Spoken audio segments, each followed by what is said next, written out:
젊을 때는 너무 중요하다고 생각했던 것들이 있었습니다.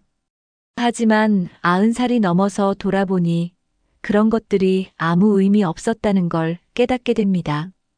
체면을 지키느라 하고 싶은 걸 포기했던 순간들, 남들의 시선을 의식하며 살았던 시간들, 돈을 모으기만 하고 제대로 쓰지 못한 후회, 건강을 소홀히 했던 실수, 그리고 소중한 사람들을 잃어버린 것. 인생을 오래 살아보신 어르신들이 공통적으로 같은 후회를 합니다. 결국 나중에 후회할 것들을 미리 알고 지금 바꿀 수 있다면 더 나은 인생을 살 수 있습니다. 오늘 영상에서는 90살 어르신들이 직접 말하는 인생에서 가장 부질없는 행동 5가지를 알려드립니다.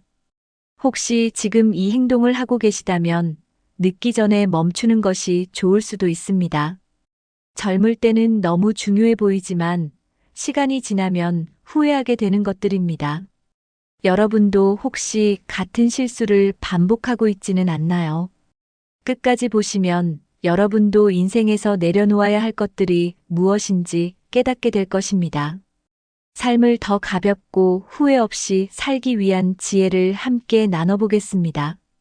지금 여러분이 가장 중요하게 생각하는 일이 10년 후에도 중요할까요?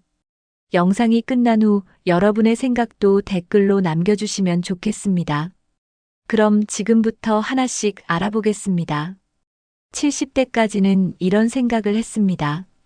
남들이 나를 어떻게 볼까 걱정하면서 하고 싶은 일도 쉽게 하지 못했습니다. 하지만 90살이 넘고 나니 내가 신경 썼던 대부분의 것들이 아무 의미 없었다는 걸 알게 되었습니다. 남들이 내 삶을 평가하는 것 같았지만 사실 아무도 내 인생에 깊은 관심을 가지지 않는다는 걸 깨달았습니다. 걱정도 마찬가지였습니다. 돈 걱정, 건강 걱정, 가족 걱정을 하며 많은 밤을 잠 못 이루었지만 지나고 보니 걱정한다고 달라지는 것은 없었습니다. 오히려 걱정을 덜고 내 삶을 즐겼다면 더 행복한 시간을 보낼 수 있었을 것입니다. 가장 후회되는 것은 돈을 모으는 데만 집중하고 정작 제대로 쓰지 못한 것입니다. 평생 아끼고 모았지만 결국 나를 위해 쓰지 못하고 남겨야 했습니다. 또 하나 자존심 때문에 좋은 사람들과 멀어진 것이 가장 아쉬운 일입니다. 조금만 더 따뜻하게 대했다면, 조금만 더 마음을 열었다면 더 좋은 관계를 유지할 수 있었을 겁니다. 결국 남는 것은 돈도 명예도 아닌 함께 웃을 수 있는 사람들 뿐입니다. 그렇다면 90살 어르신들이 공통적으로 후회하는 부질없는 행동들은 무엇일까요? 지금부터 하나씩 자세히 살펴보겠습니다. 여러분은 어떤 것이 가장 후회될 것 같나요? 젊었을 때는 체면이 참 중요하다고 생각했습니다. 남들이 나를 어떻게 볼까 걱정하면서 하고 싶은 일도 쉽게 하지 못했습니다. 여행을 가고 싶어도 남들이 돈 아깝다고 하지 않을까? 라는 생각에 망설였습니다. 좋아하는 취미가 있었지만 나이에 맞지 않는다는 시선이 두려워 포기했습니다. 새로운 도전을 하고 싶었지만 실패하면 창피할 텐데라는 생각에 시작조차 못했습니다. 옷을 입을 때도 말할 때도 행동할 때도 늘 남들의 눈치를 보며 살았습니다. 하지만 90이 넘어서 보니 그렇게 참고 산 시간이 가장 아깝습니다. 남들은 내 삶에 큰 관심이 없었고 나만 혼자 신경 쓰며 내 인생을 갉아먹고 있었습니다. 체면을 지키느라 하고 싶은 걸 못했지만 막상 남들은 기억조차 못합니다. 하고 싶은 걸 하지 못하고 가고 싶은 곳에 가지 못한 것이 가장 후회됩니다. 결국 인생은 남이 아니라 나 자신을 위해 살아야 하는 것입니다. 하지만 그걸 깨닫기까지 너무 오랜 시간이 걸렸습니다. 남을 의식하는 삶이 아니라 내 행복을 중심에 둔 삶을 살았더라면 더 즐거웠을 겁니다. 지금이라도 늦지 않았습니다. 하고 싶은 것이 있다면 지금 당장 시작하세요. 다음은 걱정과 불안으로 시간을 낭비한 후회에 대해 이야기해 보겠습니다. 젊었을 때는 남들이 하는 말이 너무 중요하게 느껴졌습니다. 주변에서 그 길은 힘들다. 그렇게 하면 실패할 거야 라는 말을 들으면 쉽게 마음을 접었습니다. 하고 싶은 일이 있어도 너무 늦었다. 그 나이에 가능하겠어? 라는 말 한마디에 포기했습니다. 결혼, 직장, 재산 관리까지 내 인생을 결정할 중요한 선택들을 남의 의견에 맞춰 했습니다. 하지만 지금 돌이켜보면 결국 내 삶을 사는 건 나 자신이었다는 걸 깨닫게 됩니다. 남들이 뭐라고 하든 결국 내 인생을 책임지는 건 내가 해야 했던 일이었습니다. 그때 내 뜻대로 했다면 어땠을까 하는 후회가 가장 많이 듭니다. 특히 자식이나 가족을 위해 희생하며 산 것이 가장 후회된다는 어르신들이 많습니다. 내가 하고 싶은 걸 했어야 했는데 결국 남의 기대를 맞추느라 내 삶을 놓쳤다는 이야기를 많이 하십니다. 남들의 조언을 참고하는 건 중요하지만 내 삶을 대신 살아줄 사람은 아무도 없습니다. 그때 남들 눈치 보지 않고 내가 원하는 대로 살았다면 더 행복했을 것 같습니다. 다른 사람들 말 듣지 말고 내가 원하는 걸 해라는 말을 90 넘은 어르신들은 꼭 강조하십니다. 결국 중요한 건 남이 아니라 내 마음이 원하는 대로 사는 것입니다. 여러분도 혹시 남의 말에 휘둘려 하고 싶은 걸 포기한 적이 있나요? 그렇다면 지금부터라도 남의 평가보다 내 삶의 행복을 더 중요하게 생각해 보세요. 젊었을 때는 남들이 나를 어떻게 볼까 항상 신경을 쓰며 살았습니다. 하지만 시간이 지나고 보니 사실 남들은 내 인생에 큰 관심이 없다는 걸 깨닫게 됩니다. 내가 실패하든 성공하든 남들은 잠깐 관심을 가질 뿐 금방 잊어버립니다. 내가 실수하면 사람들이 나를 평생 기억할 것 같지만 사실 남들은 자기 삶을 사느라 바쁩니다. 남들의 평가를 신경 쓰며 살다 보면 결국 나 자신이 원하는 삶을 살지 못하게 됩니다. 그때 체면 차리느라 하고 싶은 걸 못한 게 가장 후회된다는 어르신들이 많습니다.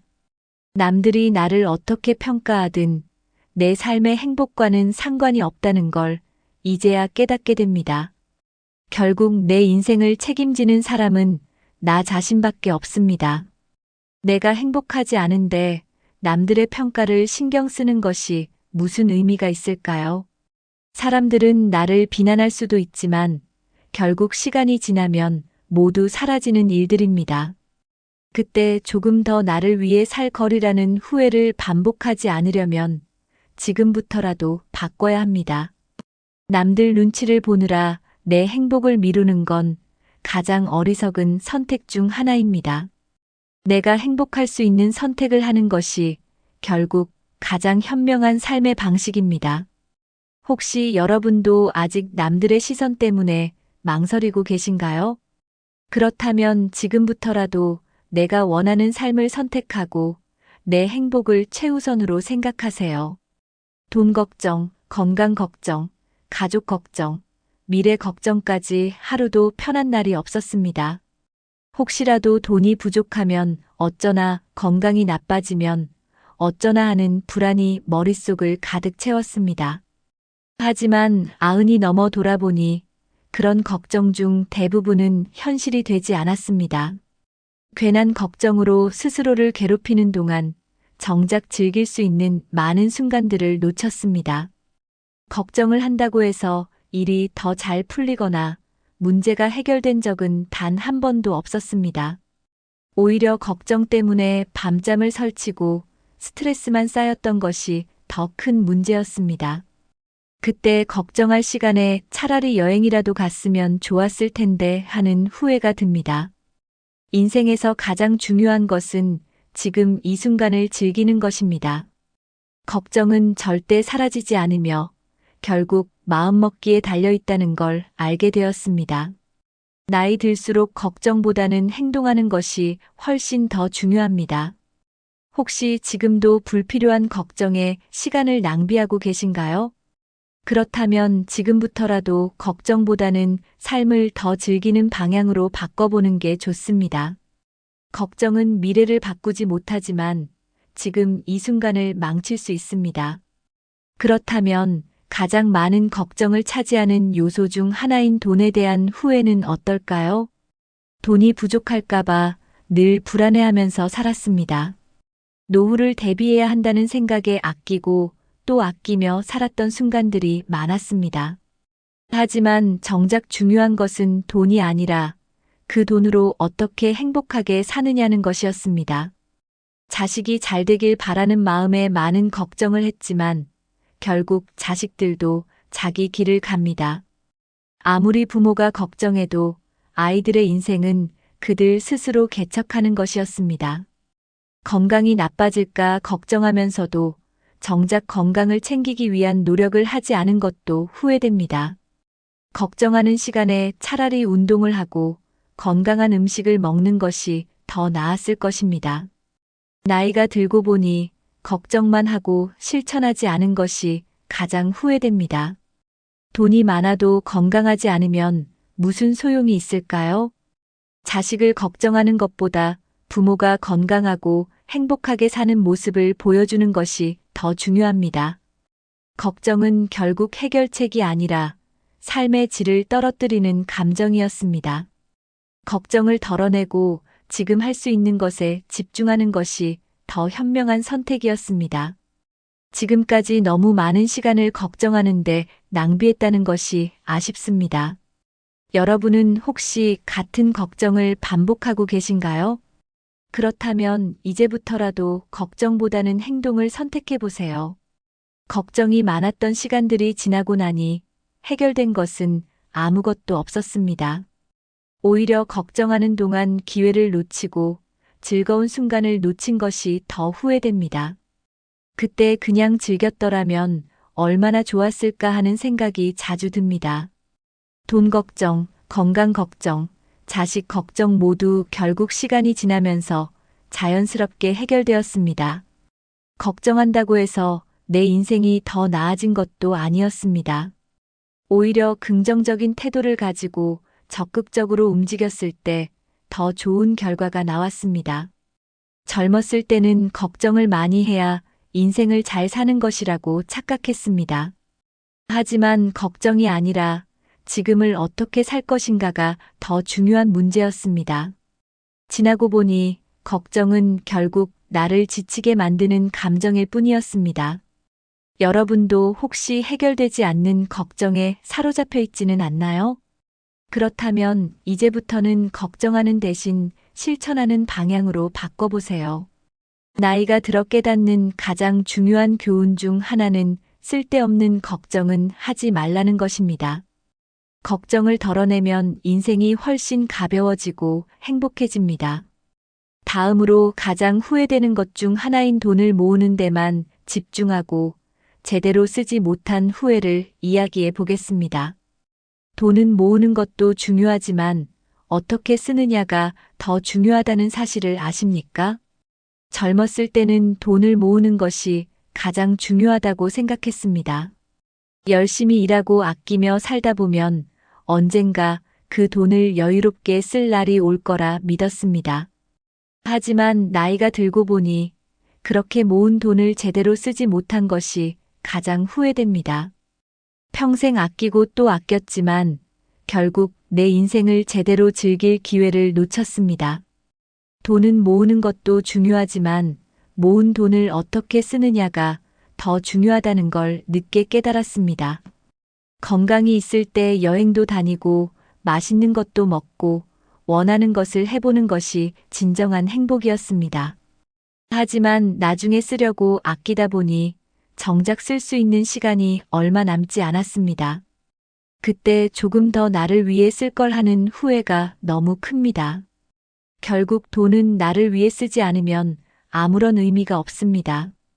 돈이 많아도 건강이 없으면 쓸 수 없고 시간이 지나면 돈을 써도 즐길 수 없는 나이가 옵니다.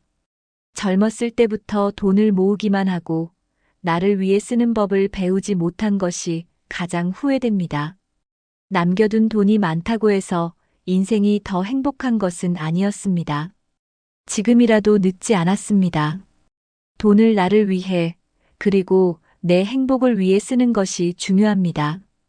혹시 여러분도 돈을 모으는 데만 집중하고 계신가요? 그렇다면 지금부터라도 돈을 모으는 이유를 다시 생각해 보세요.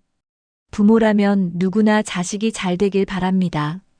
그래서 많은 어르신들이 자신이 쓸 돈을 아끼고 자식에게 모두 퍼주곤 합니다.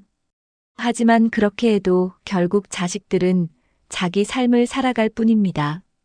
젊었을 때는 자식들에게 좋은 것들을 해줘야 한다는 생각이 강했습니다. 하지만 나이가 들고 보니 자식들에게 퍼주고 남은 것이 없는 것이 가장 후회됩니다. 정작 자신이 필요한 순간에 경제적으로 어려움을 겪는 경우가 많습니다. 자식들도 부모가 경제적으로 여유롭길 바란다는 걸 이제야 깨달았습니다. 자식에게 다 퍼주고 나서 나중에 후회하는 어르신들이 정말 많습니다. 노후에 돈이 없으면 자식에게 기대게 되는데 그것이 더 힘든 상황을 만들기도 합니다. 자식도 중요하지만 부모 자신이 경제적으로 독립적인 것이 더 중요합니다. 부모가 경제적으로 안정적이면 오히려 자식들도 부담 없이 자신의 삶을 살 수 있습니다. 무조건 자식에게 퍼주는 것이 사랑이 아니라 부모가 자신의 노후를 지키는 것이 더 중요한 사랑입니다.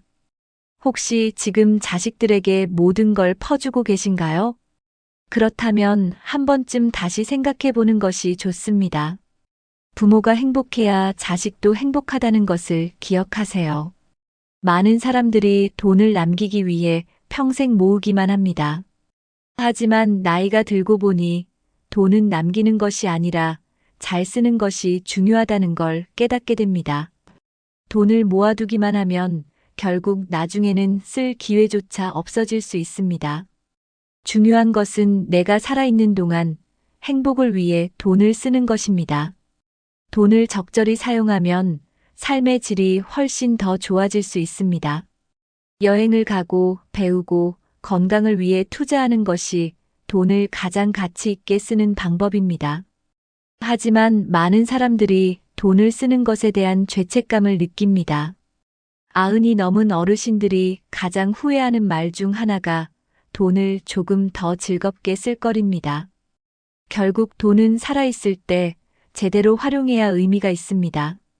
돈을 너무 아껴서 쓰지 않으면 결국 후회만 남습니다. 돈은 미래를 위해 모으는 것도 중요하지만 현재를 위해 잘 쓰는 것도 필요합니다. 지금이라도 늦지 않았습니다. 돈을 나를 위해, 그리고 내 행복을 위해 쓰세요. 혹시 여러분도 돈을 모으는 것에만 집중하고 계신가요?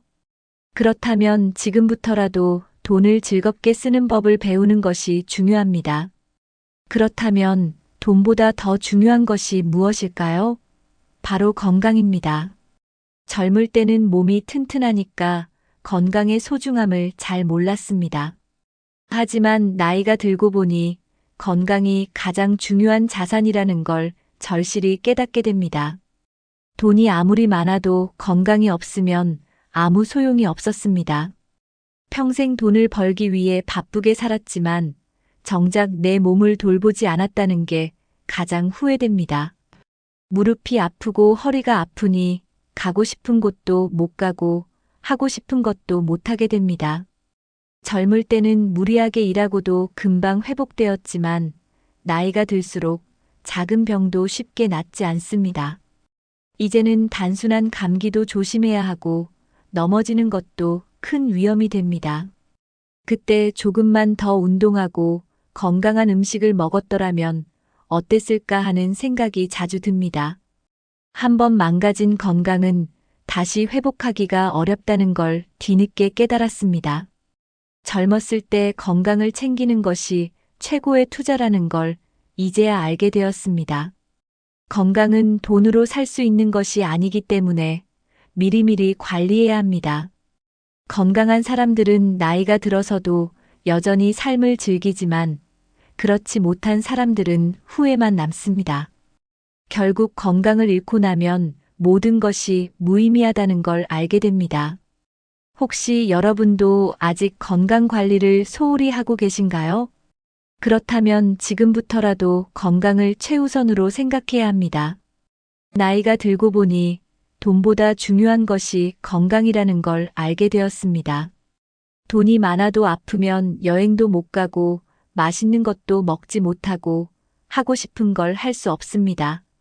병원비로 돈을 쓰면서도 차라리 이 돈을 젊을 때 건강을 위해 썼더라면 하는 생각이 듭니다. 돈이 많아도 병원에만 다니며 사는 인생은 절대 행복하지 않습니다. 건강이 있을 때 자유롭게 움직이고 먹고 싶은 걸 먹고 삶을 즐길 수 있습니다. 나이가 들수록 병원을 자주 가게 되는데 그때마다 건강한 노년을 준비하지 못한 걸 후회합니다. 젊었을 때는 건강을 당연하게 여기지만 건강이 나빠지면 그 무엇보다 소중하다는 걸 알게 됩니다. 돈이 많으면 병을 치료할 수는 있지만 완전히 회복할 수는 없습니다. 건강을 잃으면 삶의 질이 급격히 떨어지고 즐길 수 있는 것이 줄어듭니다. 친구들과 만나고 싶어도 아프면 갈 수 없고 가족과 시간을 보내고 싶어도 몸이 따라주지 않습니다. 병원비에 쓰는 돈보다 미리 건강을 관리하는 것이 훨씬 더 좋은 선택입니다. 나이 들어 병원 신세를 지지 않으려면 지금부터라도 건강을 지키는 습관을 가져야 합니다. 혹시 지금 아직 괜찮겠지 하며 건강을 방치하고 계신가요? 그렇다면 지금부터라도 식습관, 운동 습관을 바꾸는 것이 중요합니다. 건강을 챙기는 것은 미래의 나를 위한 가장 큰 선물입니다. 건강하게 오래 사는 사람들을 보면 모두 꾸준한 습관을 가지고 있습니다. 매일 가벼운 운동을 하고 몸을 너무 혹사시키지 않습니다. 건강한 음식을 챙겨 먹고 과식이나 자극적인 음식을 피합니다. 무리하게 다이어트를 하거나 지나치게 기름진 음식을 먹지 않습니다. 스트레스를 줄이고 긍정적인 마음가짐을 가지려 노력합니다. 나이가 들어도 사람들과 어울리며 활발한 사회생활을 유지합니다.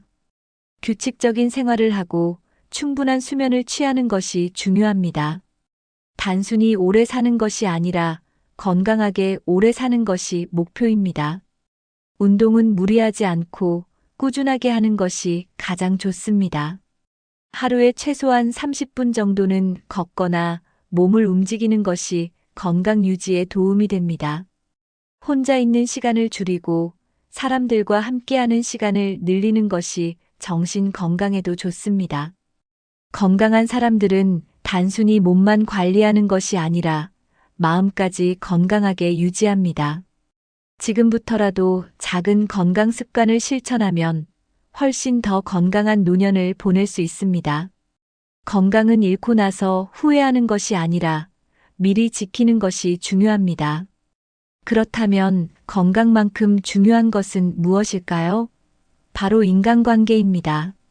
젊었을 때는 자존심이 너무 강해서 사소한 다툼으로 사람들과 멀어지는 일이 많았습니다. 작은 오해나 서운한 감정 때문에 연락을 끊고 지낸 사람들이 많습니다. 내가 먼저 연락하면 자존심 상하는 거 아닌가? 라는 생각이 항상 앞섰습니다. 하지만 시간이 지나고 보니 그 자존심이 아무 의미 없었다는 걸 깨달았습니다. 서로 한 발짝만 양보했다면 소중한 관계를 계속 이어갈 수 있었을 겁니다. 젊을 때는 친구도 많고 가족도 가까이 있어 외로움을 잘 느끼지 않았습니다. 하지만 나이가 들수록 연락할 사람이 줄어들고 결국 혼자가 되어갑니다. 그때 한 번만 더 연락할 거리라는 후회가 가장 많이 남습니다. 늦게라도 다시 연락해보고 싶지만 이미 너무 멀어진 사람들도 많습니다. 어떤 사람들은 이미 이 세상을 떠났고 다시는 볼 수 없게 되었습니다. 자존심을 지킨다고 얻은 것은 아무것도 없고 잃은 것은 너무 많습니다. 결국 나이가 들고 보니 남는 것은 돈도 명예도 아닌 좋은 사람들과의 관계였습니다. 가까운 사람들과의 관계를 소중히 여겼어야 했는데 그러지 못한 것이 후회됩니다.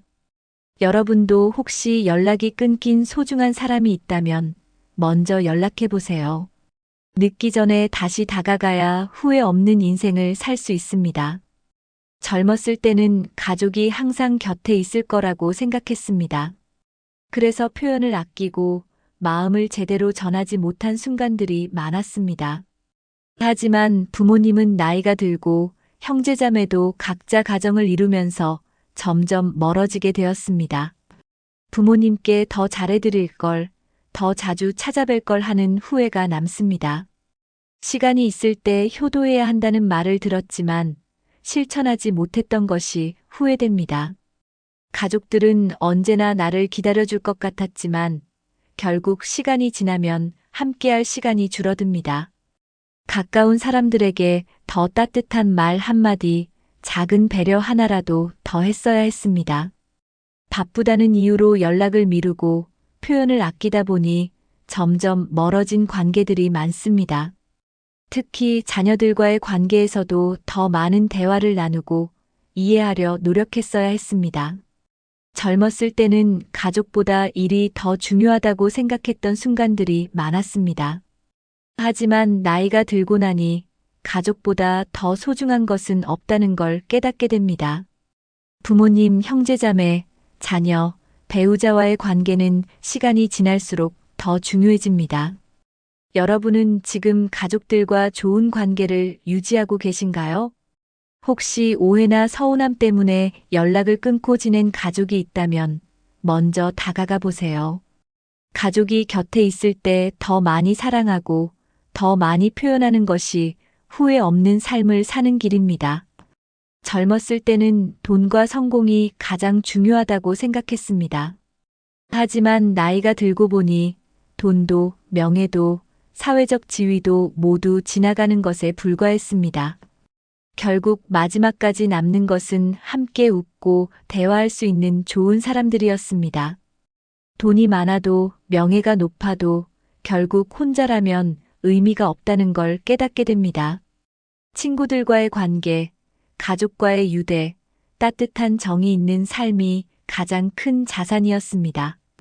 나이가 들수록 새로운 친구를 사귀기 어려워지고 옛 친구들이 더 소중해집니다.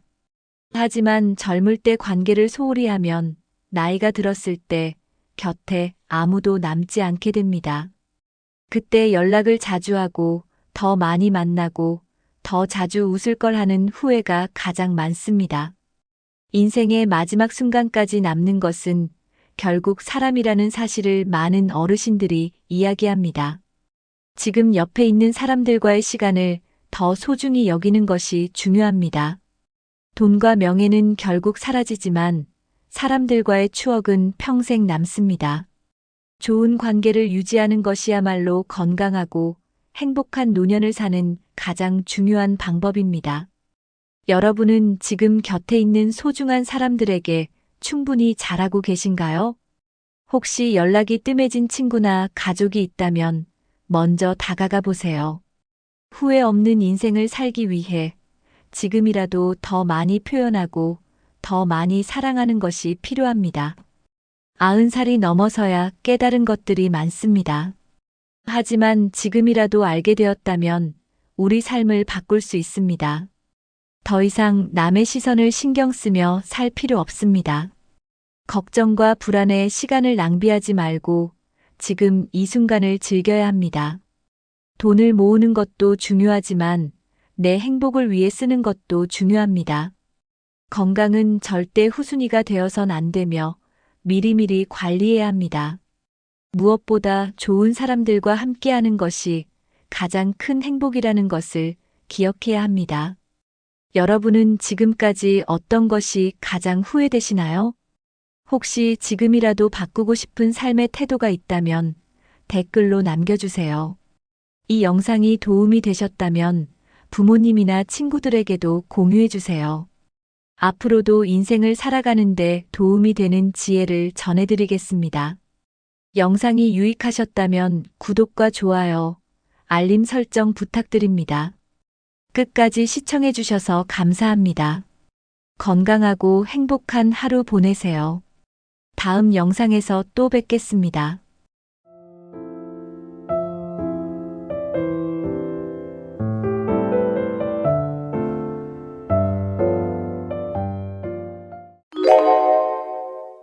여러분, 혹시 새벽에 자다가 갑자기 눈 뜨신 적 있으신가요? 시계를 봤더니 꼭 새벽 1시에서 3시 사이.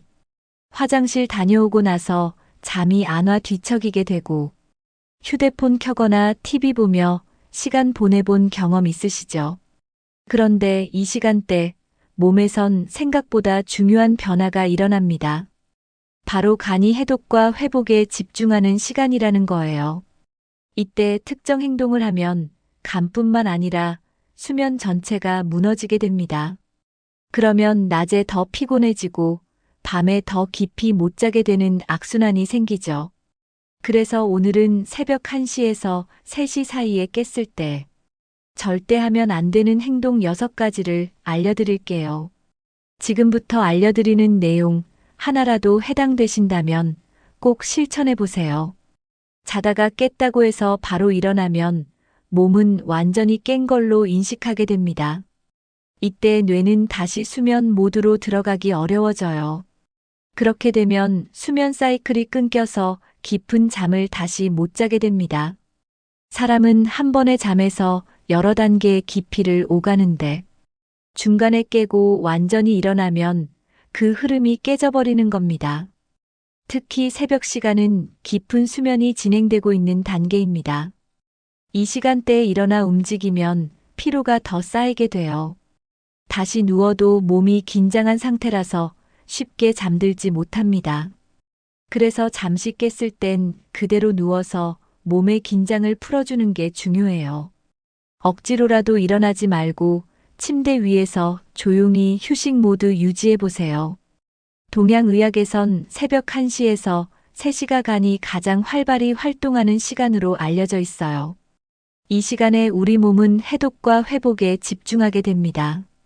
그런데 이때 일어나서 움직이면 간의 활동이 중단될 수 있어요.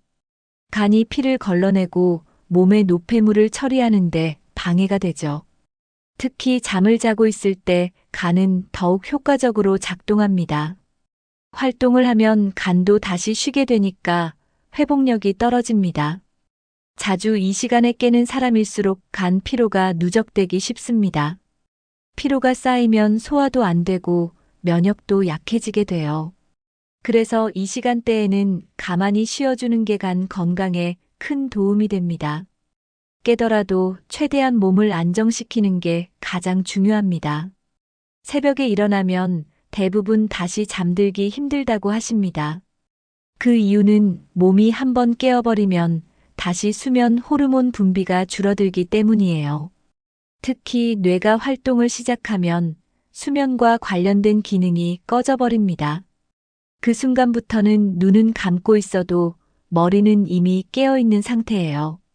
그래서 다시 잠들기까지 시간이 오래 걸리고 결국 아침이 되면 더 피곤해지는 거죠. 잠깐 깼을 땐 몸을 움직이지 말고 눈만 감은 채로 조용히 호흡을 가다듬어 보세요. 그러면 다시 자연스럽게 수면 상태로 들어갈 수 있습니다. 억지로 자려고 하기보다 편하게 누워 있는 게 더 도움이 됩니다. 휴대폰이나 TV 화면에서 나오는 파란빛, 블루라이트라고 들어보셨죠? 이 빛은 낮의 햇빛과 비슷한 성질을 가지고 있습니다. 그래서 눈이 이 빛을 보면 몸은 지금이 낮이라고 착각하게 됩니다. 이 과정에서 멜라토닌이라는 수면 호르몬의 분비가 줄어들게 돼요. 멜라토닌은 잠을 유도하고 수면을 깊게 만들어주는 역할을 합니다.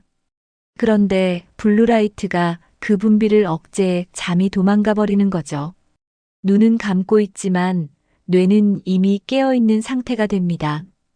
다시 잠들기까지 훨씬 더 많은 시간이 걸리게 돼요. 그래서 자다가 깼을 때 화면을 보는 건 수면에 아주 큰 방해가 됩니다. 눈을 감고 있는 것만으로도 훨씬 나은 선택입니다. 뇌는 눈을 통해 들어오는 빛으로 낮인지 밤인지 구분합니다. 그래서 화면을 보면 뇌는 지금이 낮이라고 잘못 이해해요. 낮이니까 활동을 시작하라고 신호를 보내게 되는 겁니다. 그 순간부터 뇌는 깨어날 준비를 하고 몸 전체도 잠에서 벗어나게 됩니다. 아주 짧은 시간만 화면을 봐도 이런 현상이 일어납니다. 특히 뉴스나 문자, 알림을 보면 생각까지 복잡해지죠. 뇌는 한번 깨어나면 다시 잠들기까지 시간이 꽤 걸립니다. 그래서 절대로 화면을 보지 않는 것이 중요합니다. 시계를 보는 것도 되도록 피하는 게 좋아요. 많은 분들이 새벽에 깼을 때 휴대폰부터 찾는 습관이 있으십니다. 알람을 확인하거나 뉴스 기사를 슬쩍 보는 정도라고 생각하시죠. 그런데 이게 다시 잠드는 걸 가장 크게 방해하는 행동 중 하나예요. 밝은 화면과 정보 자극이 뇌를 빠르게 각성시킵니다. 생각보다 훨씬 강한 자극이에요. 몸은 누워 있어도 뇌는 이미 활동을 시작하게 되죠. 다시 눈을 감아도 잠들기까지 훨씬 오래 걸립니다. 이 습관이 쌓이면 수면의 질이 점점 나빠집니다. 결국 밤마다 뒤척이는 생활이 반복될 수 있어요. 휴대폰은 아예 손 닿지 않는 곳에 두는 걸 추천드립니다. 새벽 1시에서 3시 사이에는 우리 몸의 소화기관도 쉬고 있어야 합니다. 이때 무언가를 먹게 되면 위장이 다시 일을 시작해야 하죠. 간도 해독 활동을 하다가 소화를 도와야 해서 부담이 커집니다. 결국 회복 시간에 방해가 생기고 피로가 그대로 남게 돼요. 특히 소화력이 떨어진 분들은 이 영향을 더 크게 받습니다. 작은 간식 하나라도 위에는 큰 부담이 됩니다. 장기적으로 위장 장애나 소화불량으로 이어질 수 있어요. 밤에 자주 깨서 허기를 느끼는 건 수면의 질이 낮다는 신호이기도 합니다. 깨더라도 무언가 먹는 행동은 삼가야 합니다. 잠깐의 허기보다 내 몸의 회복이 더 우선입니다. 새벽 시간에 음식이나 단 음료를 섭취하면 혈당이 급격히 변하게 됩니다. 특히 단 음식은 혈당을 빠르게 올리고 다시 떨어뜨리죠. 이 과정에서 피로감이 더 심해질 수 있어요. 아침에 일어났을 때 오히려 몸이 더 무거운 이유가 여기에 있습니다. 혈당 변화는 수면 호르몬 분비도 방해할 수 있습니다. 그래서 새벽 간식은 당장은 괜찮아 보여도 장기적으로 건강을 해칩니다. 특히 당뇨가 있거나 혈당 관리 중인 분들에겐 더 치명적이에요. 새벽에 입이 심심하다면 따뜻한 물 한 모금으로 대신해 보세요. 입안이 마른 걸 착각해 허기를 느끼는 경우도 많습니다. 혈당의 안정을 위해서라도 공복 상태를 유지하는 것이 좋습니다. 물을 마시는 건 건강에 좋지만 새벽엔 조심해야 합니다. 이 시간에 마신 물은 곧 이뇨작용으로 이어지기 쉬워요. 방광이 자극돼서 다시 화장실에 가게 되면 수면이 더 깨지게 됩니다. 특히 노년층은 방광 기능이 예민해져 잠을 자주 방해받을 수 있어요. 자기 전에 충분히 마셨다면 새벽엔 굳이 추가로 마실 필요가 없습니다. 자다가 목이 마를 때는 한두 모금 정도만 천천히 마셔주세요. 너무 많이 마시면 오히려 몸에 무리가 될 수 있습니다. 수분은 낮 시간에 충분히 보충해 두는 게 더 좋습니다. 수면 중 물 섭취는 최소한으로 줄이는 게 좋습니다. 물도 과하면 숙면의 적이 될 수 있습니다. 새벽 시간에는 이상하게 생각이 많아지고 별일 아닌 일도 괜히 더 무겁게 느껴질 때가 많습니다. 그 이유는 뇌가 충분히 회복되지 않은 상태에서 깨어있기 때문입니다. 감정 조절 기능이 약해져서 불안이나 걱정이 더 쉽게 떠오르게 돼요. 게다가 어두운 환경은 감정을 더 민감하게 만듭니다. 이럴 땐 괜한 걱정이 꼬리를 물고 이어지기 쉽습니다. 혼자 생각에 빠지면 다시 잠드는 것도 훨씬 어려워지죠. 그래서 새벽에 깼을 땐 의식적으로 생각을 끊는 노력이 필요합니다. 내일 생각은 내일 하고 지금은 잠을 위한 시간이라고 다독여주세요. 감정은 낮보다 새벽에 훨씬 민감해진다는 걸 기억해 두세요. 걱정을 시작하면 뇌는 그 순간부터 다시 깨어납니다. 머릿속이 복잡해지고 생각이 계속 이어지죠. 이런 상태는 몸은 누워 있어도 뇌는 이미 활동 중이라는 뜻이에요. 뇌가 깨어 있으면 수면 호르몬이 분비되지 않습니다. 결국 다시 잠드는데 더 많은 시간이 걸리게 됩니다. 심한 경우엔 새벽에 깬 뒤 아예 못 자고 날을 새는 경우도 생깁니다. 그만큼 생각은 강력한 각성 요인이 됩니다. 깼을 때 지금은 생각할 시간 아니다라고 뇌에게 말해보세요. 소리를 내지 않아도 마음으로 정리해주는 게 도움이 됩니다. 잠은 생각이 아닌 쉼에서 다시 찾아옵니다. 새벽에 자주 깨는 분들은 자신만의 생각 멈춤 루틴을 만들어 보는 게 좋습니다. 예를 들어 심호흡을 3번 하고 몸의 감각에 집중해 보는 겁니다. 또는 조용히 숫자를 거꾸로 세는 것도 한 방법이에요. 이런 단순한 행위는 뇌를 자극하지 않고 집중을 분산시켜 줍니다. 마음이 차분해지고 걱정이 사라지는 효과가 있습니다. 또 잠이 안 와도 누워만 있어도 회복된다는 생각을 가지는 게 중요해요. 억지로 자야 한다는 생각은 오히려 더 스트레스를 줍니다. 생각을 잠시 내려놓는 연습이 다시 숙면으로 이어집니다. 루틴은 단순해야 매일 실천할 수 있습니다. 생각이 몰려올 때 쓸 수 있는 나만의 방법을 만들어 보세요. 잠에서 깼을 때 방에 불을 켜면 몸은 아침이 왔다고 착각하게 됩니다. 이 작은 행동 하나가 생체 시계를 엉망으로 만들 수 있어요. 우리 몸은 빛에 맞춰 수면과 각성 리듬을 조절하고 있기 때문입니다. 갑자기 밝은 빛을 보면 뇌는 하루를 시작하라고 신호를 보내요. 그래서 수면 호르몬 분비가 멈추고 몸이 깨어나게 됩니다. 그 후 다시 자려고 해도 쉽게 잠들 수가 없습니다. 특히 강한 형광등은 수면 리듬에 더 큰 영향을 줍니다. 조명이 강할수록 수면 회복은 늦어지게 돼요. 가능한 한 불은 켜지 말고 어두운 상태를 유지해 보세요. 어둠 속에서 몸은 자연스럽게 다시 잠들 준비를 시작합니다. 꼭 불을 켜야 할 상황이라면 무드등처럼 은은한 조명을 사용해 보세요. 따뜻한 노란빛 조명은 수면 호르몬 분비를 방해하지 않습니다. 밝은 형광등보다는 훨씬 덜 자극적이에요. 간접 조명은 눈부심도 덜해서 잠든 상태로 돌아가기가 수월해집니다. 요즘은 자동으로 켜지고 꺼지는 센서 등도 많이 나와 있어요. 새벽에 잠깐 움직여야 할 땐 이런 조명이 훨씬 효과적입니다. 필요 이상으로 밝게 하지 않는 것이 핵심입니다. 조명 하나 바꾸는 것만으로도 수면의 질이 좋아질 수 있어요. 조용하고 어두운 환경이 숙면을 부르는 공간입니다. 빛의 종류만 바꿔도 새벽잠이 훨씬 달라질 수 있습니다. 강한 조명은 눈을 통해 뇌에 직접 영향을 줍니다. 특히 멜라토닌 분비를 억제해서 숙면을 방해하죠. 멜라토닌은 어두운 환경에서 더 많이 나옵니다.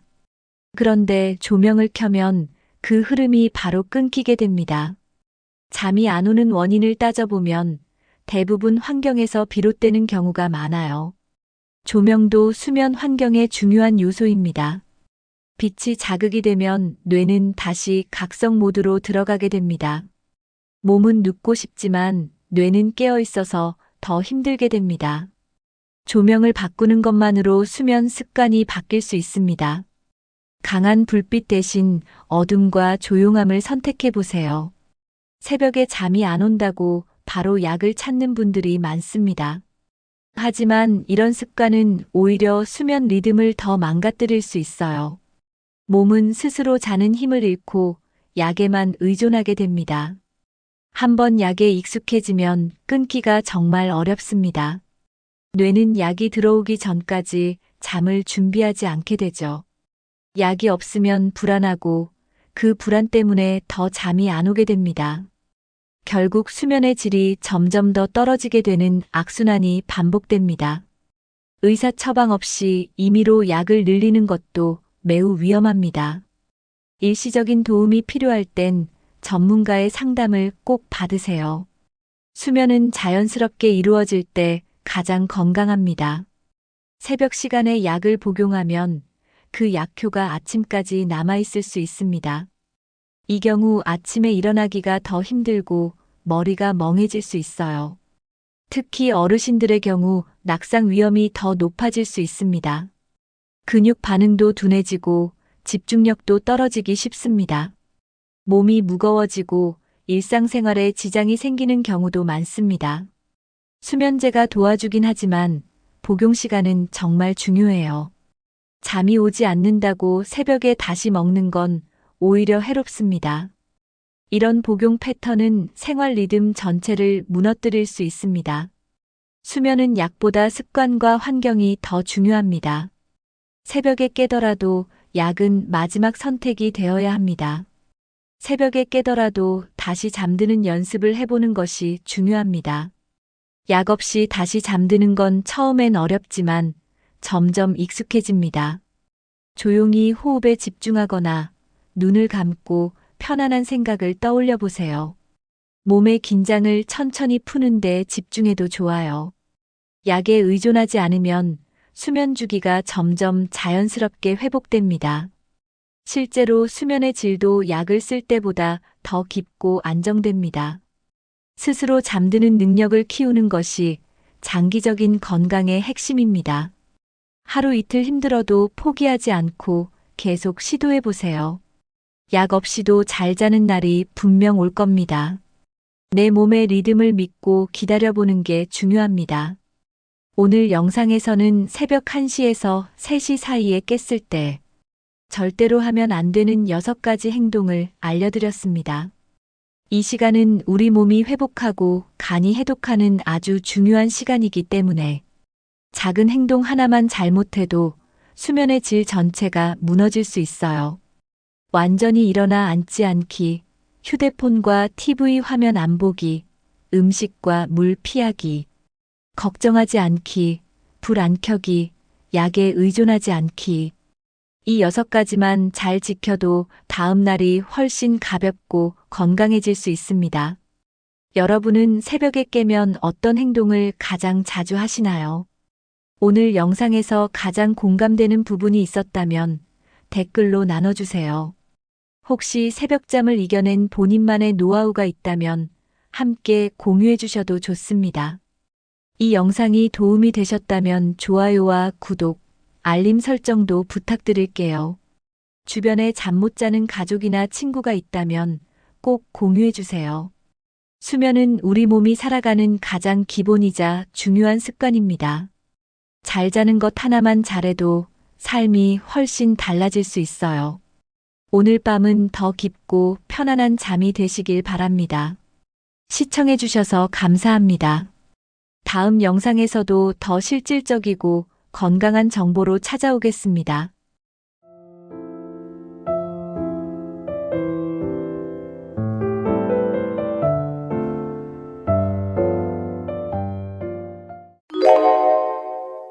여러분, 70대 이후 모임에서 가장 부러운 사람은 누구일까요?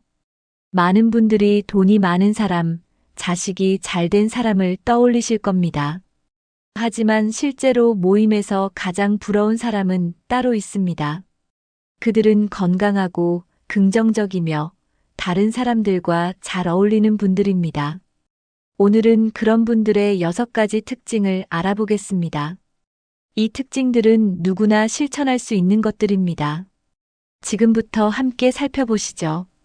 지팡이 없이 바르게 걷는 모습은 건강의 상징입니다.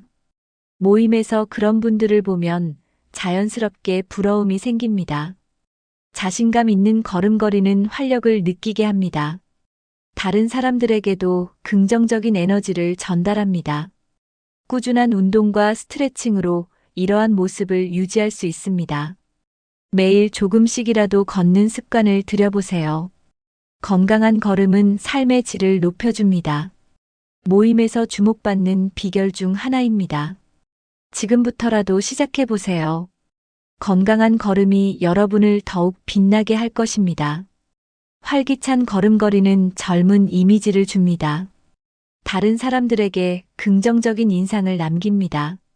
자신감 있는 모습은 주변 사람들에게 좋은 영향을 줍니다.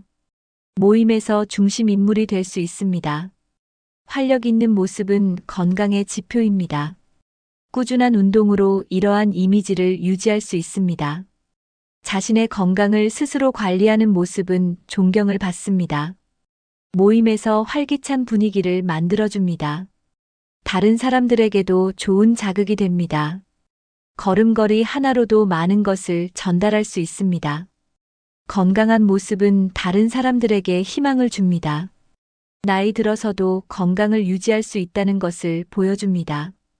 주변 사람들에게 긍정적인 영향을 미칩니다. 모임에서 좋은 본보기가 됩니다. 다른 사람들도 건강을 위해 노력하게 만듭니다. 자신의 삶을 즐기는 모습은 감동을 줍니다. 희망적인 메시지를 전달할 수 있습니다. 모임의 분위기를 밝게 만듭니다. 다른 사람들에게도 긍정적인 변화를 유도합니다. 여러분도 그런 존재가 될 수 있습니다. 말끝마다 불평하는 사람과 칭찬하는 사람, 어느 쪽이 기억에 남을까요? 사람들은 언제나 긍정적인 말을 하는 사람을 더 좋아합니다. 작은 일에도 좋네, 멋지다라고 말하는 사람이 분위기를 바꿔줍니다. 불평은 듣는 사람도 피곤하게 만들지만 칭찬은 마음을 따뜻하게 해줍니다. 모임에서 칭찬을 많이 하는 사람은 금방 중심이 됩니다. 그 사람이 말하면 모두가 귀를 기울이고 미소를 짓게 되죠. 좋은 말 한마디가 하루를 기분 좋게 만들 수 있습니다. 긍정적인 언어 습관은 사람을 젊게도 보이게 합니다. 말투만 바꿔도 인상이 확 달라질 수 있습니다. 오늘부터라도 칭찬 한마디 먼저 건네보세요. 웃는 얼굴은 어떤 말보다 강한 메시지를 줍니다. 밝은 표정만으로도 사람들은 편안함을 느껴요. 특히 연세가 있으신 분이 환하게 웃고 계시면 더 큰 감동을 줍니다. 주름 속에서도 빛나는 미소는 진심을 느끼게 하죠. 모임에서 늘 웃는 분은 자연스럽게 사람들이 몰립니다. 웃음은 전염된다는 말처럼 주변 사람들도 따라서 웃게 됩니다. 말없이 있어도 환한 얼굴이면 분위기를 밝게 만들 수 있어요. 어려운 이야기도 웃으며 풀면 갈등이 줄어듭니다. 웃는 얼굴이 가장 좋은 명함이라는 말도 있죠. 거울 보며 미소 짓는 연습부터 시작해 보세요. 모임에서 유독 사람들이 자꾸 옆에 앉고 싶어 하는 사람이 있습니다. 그 사람의 특징은 단순합니다. 함께 있으면 편안하다는 거예요. 긍정적인 말, 따뜻한 표정, 그리고 밝은 에너지가 주변을 감쌉니다. 나이보다 젊어 보이고 말도 부담 없이 할 수 있는 사람입니다. 억지로 꾸미지 않고 자연스러운 태도가 호감을 줍니다. 대화할 때 상대를 존중하고 공감하는 태도도 중요하죠. 듣는 사람이 기분 좋아지는 말투는 오랜 관계를 만들어줍니다. 모임에서 환영받고 싶은 분들은 말투와 표정을 점검해 보세요. 작은 차이가 큰 인상을 남깁니다. 같이 있고 싶은 사람은 결국 좋은 사람입니다. 대화를 잘한다는 건 말을 잘하는 게 아니라 잘 들어주는 것입니다. 특히 연세가 들어갈수록 자신의 얘기만 계속하는 분들이 많아져요. 그런데 진짜 인기 있는 분들은 말보다 듣는 걸 더 잘합니다. 상대가 말할 때 고개를 끄덕이고 눈을 마주쳐주는 태도가 중요하죠. 그래요? 정말요? 같은 짧은 반응도 큰 힘이 됩니다. 듣는다는 건 관심을 표현하는 최고의 방법이에요. 이야기 상대가 내 말을 진심으로 듣고 있다는 건 큰 위로가 됩니다. 듣는 힘이 좋은 분일수록 모임에서 더 따뜻한 분위기를 만듭니다. 자기 얘기는 줄이고 남의 이야기에 귀 기울이는 연습을 해보세요. 듣는 태도 하나로 사람들 마음이 열립니다. 공감은 말보다 마음이 먼저 전달되는 표현입니다. 그랬구나, 속상하셨겠어요. 이런 짧은 말 한마디가 큰 위로가 돼요. 모임에서 진심으로 공감해주는 사람은 오랫동안 기억에 남습니다. 공감은 어떤 조언보다 따뜻한 에너지로 전달됩니다. 말하지 않아도 진심이 느껴지는 눈빛과 표정도 큰 역할을 해요. 어떤 말보다 내 편이 되어주는 느낌을 주는 게 공감입니다. 상대가 마음을 열고 이야기할 수 있게 도와주는 힘이 있죠. 공감은 기술이 아니라 관심입니다. 하루에 한 번이라도 진심 어린 공감을 해보세요. 그 한마디가 누군가의 마음을 살릴 수도 있습니다. 모임이 끝난 뒤 어떤 사람이 가장 오래 기억에 남을까요? 말 많이 한 사람보다 편하게 느껴졌던 사람이 더 기억됩니다. 눈 마주치면 웃어주고 말 걸면 잘 들어주는 사람. 부담 없이 말할 수 있는 사람은 늘 환영받습니다. 지나친 조언이나 충고보다 그냥 옆에 있어주는 편안함이 더 좋을 때도 있어요. 그런 사람 곁에 있으면 마음이 풀리고 대화가 쉬워집니다. 모임의 분위기를 따뜻하게 만드는 중심이 됩니다. 그 편안함이 결국 오래된 관계로 이어지게 되죠. 사람들은 편안함을 줄 수 있는 사람에게 다시 연락하게 됩니다. 말보다는 태도가 오래 기억되는 법입니다. 나이가 들수록 새로운 기술이 어렵게 느껴질 수 있습니다. 하지만 시대에 맞춰 조금씩 익히려는 태도만으로도 젊어 보입니다. 휴대폰으로 문자 보내고 손주 사진 찾아보는 모습은 보기 좋습니다. 사진을 찍고 저장해두는 습관도 소소한 즐거움이 됩니다. 새로운 걸 두려워하지 않고 배우려는 자세가 멋져 보입니다. 어렵다고 포기하지 않고 천천히라도 익히려는 노력은 충분히 빛나요. 기술을 다 잘 쓸 필요는 없지만 기본적인 건 익혀두면 좋습니다. 가족들과 소통도 쉬워지고 모임에서도 더 가까워질 수 있어요. 시대를 이해하는 모습은 사람들과의 거리도 좁혀줍니다. 자연스럽게 사용하는 그 모습이 젊음입니다. 나이가 들수록 물질보다는 마음의 여유가 더 중요해집니다. 모임에서 돈보다 멋있어 보이는 사람은 바로 이 여유를 가진 분이에요. 자랑 대신 소박한 이야기를 나누는 모습이 더 깊게 다가옵니다. 비싼 시계보다 따뜻한 말 한마디가 더 기억에 남습니다. 가진 것이 많아도 여유 없으면 불편한 인상을 주기 쉽습니다. 반대로 많지 않아도 편안하고 담백한 태도는 매력적으로 보입니다. 여유로운 사람은 비교하지 않고 자신만의 삶을 즐깁니다. 그런 태도는 다른 사람에게도 안정을 줍니다. 무엇보다 스스로 만족하며 사는 모습이 부러움을 불러옵니다. 돈보다 중요한 건 그 사람의 분위기라는 걸 잊지 마세요. 좋은 사람은 항상 고맙다, 감사하다는 말을 자주 합니다. 큰일이 아니더라도 작고 사소한 것에 감사할 줄 아는 마음이 따뜻해 보이죠. 아침 햇살, 따뜻한 차 한 잔, 친구의 안부 전화에 웃을 줄 아는 사람이 매력적입니다. 작은 것에 만족할 줄 아는 마음은 삶을 풍요롭게 만들어줍니다. 모임에서도 늘 고맙다는 말을 먼저 하는 분들이 기억에 남습니다. 있는 그대로 좋다는 태도가 편안함을 줍니다. 누군가의 사소한 배려에도 반응하는 사람이 주변을 행복하게 만들죠. 감사를 자주 표현하는 사람은 늘 따뜻한 에너지를 가집니다.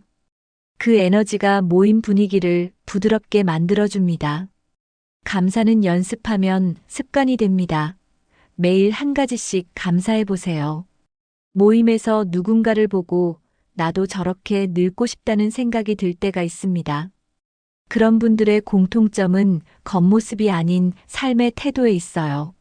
말투, 표정, 분위기에서 우러나오는 그 사람만의 향기가 있죠. 나이에 맞는 여유, 균형 잡힌 마음이 사람을 깊이 있게 만듭니다. 건강뿐 아니라 삶을 대하는 방식에서도 배울 점이 많습니다. 남에게 자랑하기보다 자신을 소중히 여기는 태도가 존경을 받게 하죠. 말없이도 영향력을 주는 사람, 바로 그런 분이 부러운 사람입니다. 단정한 모습, 고운 말씨, 조용한 배려 하나하나가 인상 깊습니다. 그런 삶은 단번에 이루어지지 않기에 더 가치 있습니다. 오늘부터 그 삶을 준비해 보세요. 분명 멋진 변화가 시작될 겁니다. 모임에 빈손으로 오는 것보다 작은 것 하나라도 챙겨오는 마음이 인상 깊습니다. 과자가 아니라도 좋고 직접 기른 나물 한 줌도 좋습니다. 중요한 건 크기가 아니라 그 사람의 정성입니다. 너 생각나서 가져왔어라는 말 한마디가 더 따뜻하게 느껴져요. 작은 선물은 말로 하지 못하는 관심과 애정을 대신 표현해 줍니다. 준비하는 과정에서도 상대를 떠올리게 되니 그 마음이 전달됩니다. 받는 사람뿐 아니라 주는 사람도 기분이 좋아지게 됩니다. 이런 모습은 모임 전체 분위기를 훈훈하게 만들어줍니다. 서로를 챙기고 기억하는 모임이 오래가는 이유가 됩니다. 정성은 작아도 감동은 오래 남습니다. 모임에서 오늘 생일이지? 하고 기억해주는 한마디가 감동을 줍니다. 이름 외우는 것보다 생일이나 근황을 기억하는 게 훨씬 더 의미 있습니다. 어깨 괜찮으세요? 라는 말 한마디에 정이 느껴져요. 관심은 돈보다 따뜻한 선물입니다. 기억해주는 마음은 나이와 상관없이 존중을 받게 합니다. 그런 관심을 받은 사람은 절대 그 사람을 잊지 못하죠. 건강이나 가족 이야기를 진심으로 물어봐주는 그 마음이 감동입니다. 연락을 자주 하지 않아도 진심은 오랫동안 전해집니다. 말보다 마음이 먼저 느껴지면 관계는 더 깊어집니다. 관심을 나누는 습관이 인간관계를 오래가게 합니다. 주는 게 익숙한 사람은 표정부터 따뜻합니다. 받는 기쁨보다 주는 기쁨을 더 잘 아는 사람은 어디서든 환영받습니다. 손해보지 않으려 하기보다 나눌 줄 아는 사람에게 더 마음이 갑니다. 모임에서도 음식을 먼저 덜어주거나 자리를 챙겨주는 사람은 고마움을 줍니다. 배려는 작지만 깊은 인상을 남기죠. 먼저 손을 내밀 줄 아는 사람이 좋은 관계를 만드는 사람입니다. 무엇을 줬느냐보다 어떻게 줬느냐가 더 중요합니다. 진심으로 주는 마음은 오래 기억에 남습니다. 나누는 사람 곁엔 사람이 떠나지 않습니다. 받으려 하기보다 먼저 주는 사람이 진짜 부자인 법입니다. 오늘 영상에서는 70대 이후 모임에서 진짜 부러움을 받는 사람들의 6가지 특징을 함께 알아봤습니다. 돈이 많고 자식이 잘 된 것도 물론 좋습니다. 하지만 사람들이 진심으로 부러워하는 사람은 건강하고 밝게 웃으며 따뜻한 마음으로 다른 사람을 챙기는 분들이었습니다. 이 특징들은 지금부터라도 누구나 실천할 수 있습니다. 걸음걸이, 표정, 말투, 공감, 여유, 배려. 하나하나 작아 보여도 모이면 큰 인상을 남깁니다. 여러분은 오늘 소개한 특징 중 몇 가지를 이미 실천하고 계신가요? 가장 공감되는 내용이나 오늘부터 실천해보고 싶은 게 있다면 댓글로 남겨주세요. 이 영상이 도움이 되셨다면 좋아요와 구독, 알림 설정도 함께 부탁드립니다. 좋은 사람으로 나이 들어간다는 건 가장 아름다운 성장입니다. 다음 영상에서도 삶에 힘이 되는 이야기로 다시 찾아뵙겠습니다. 늘 건강하고 멋진 하루 보내시길 바랍니다.